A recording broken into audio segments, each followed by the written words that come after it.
तो आइए आज हम लोग 10th स्टैंडर्ड का करंट इलेक्ट्रिसिटी का एक इम्पोर्टेंट टॉपिक देखते हैं, series and parallel combination of resistance. तो रेजिस्टेंस का सीरीज और पैरेलल कॉम्बिनेशन आज हम लोग पढ़ने जा रहे हैं और उसका फार्मूला का प्रूफ। तो आपको सबसे फर्स्ट में हम पढ़ेंगे सीरीज के बारे में। तो यहाँ पे हम देखते हैं सीरीज कॉम्बिनेशन ऑफ रेजिस्टेंस ये हो गया। आपको सीरीज कॉम्बिनेशन ऑफ रेजिस्टेंस का फार्मूला होता है R equivalent equal to R1 plus R2 plus up to n तक। ठीक है, इसे हमें प्रूफ करना है। तो इसे प्रूफ करने के लिए हम ओम्स लॉ का सहारा लेंगे। तो ओम्स लॉ क्या होता है? Ohm's law, velocity is directly proportional to I, velocity नहीं, voltage is directly proportional to current. जब ये प्रोपोर्शनैलिटी को हम हटाते हैं तब एक कांस्टेंट आता है जिसको बोलते हैं R बोलते हैं, वही होता है आपका रेजिस्टेंस। इसे ही हम कहते हैं ओम्स लॉ। ठीक है, यही होता है ओम्स लॉ।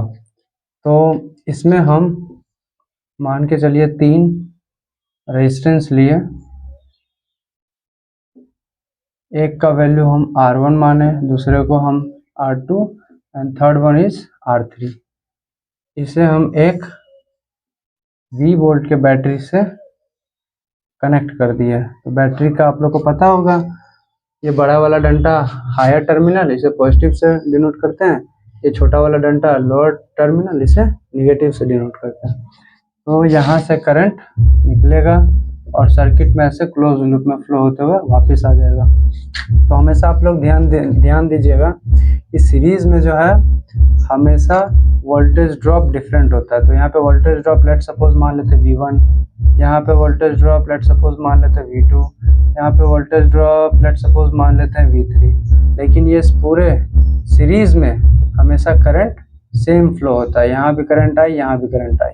ये आप बात लोग याद रखिएगा, सीरीज में I is always be same in the circuit but voltage is different। ठीक है, तब हम इसको अकॉर्डिंग टू ओम्स लॉ, ठीक है, तब हम पूरा यहाँ पे लिखेंगे V net potential equal to V1 plus V2 plus V3।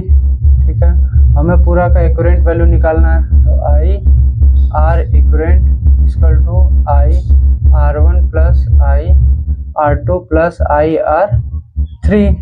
तब यहाँ पे I R equivalent equal to I हम कॉमन ले लेंगे इस सारे में से, तो R1 plus R2 plus R3 आ जाएगा। आपको I से I कट जाएगा, R इक्वलेंट वैल्यू निकलेगा आपको R1 plus R2 plus R3। ये आपको प्रूफ हो गया, ये आपको प्रूफ हो गया।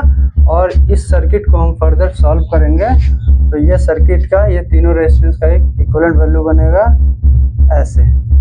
इसे बोलेंगे R इक्विवेलेंट वैल्यू और ये हमारा वोल्टेज, ये प्लस माइनस, ये करंट। कुछ इस तरह से ओवरऑल ये वाला डायग्राम बनेगा। तो ये था हमारा पैरेलल कॉम्बिनेशन ऑफ, ये था हमारा सीरीज कॉम्बिनेशन ऑफ रेजिस्टेंस।